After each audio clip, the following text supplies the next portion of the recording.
हम इसके अंदर कीमा डाल के इसको अच्छे तरीके से मैरिनेट होने के लिए 15 से 20 मिनट के लिए रख देंगे। कीमे को हमने मैरिनेट करके रख दिया है। अब हम इसको 15 से 20 मिनट्स के लिए रेस्ट पे छोड़ देंगे।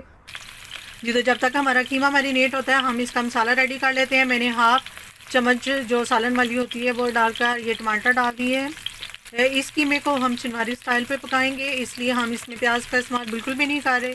ये देखिए, मैंने चिनवारी स्टाइल पे ये टमाटर बिल्कुल साबित रख दिए हैं, क्योंकि हमने अपने तंदूरी कीमे के लिए इसका मसाला रेडी करना है। और जैसे ये सॉफ्ट हो जाएंगे हम इसका छिलका उतार कर इसको अच्छे तरीके से मैश कर लेंगे। जी, तो टमाटर देखिए हमारे सॉफ्ट हो चुके हैं। इनके ऊपर से मैंने छिलका उतार दिया है। अब हम इनको अच्छे तरीके से इधर ही कुचलेंगे मसाले के लिए।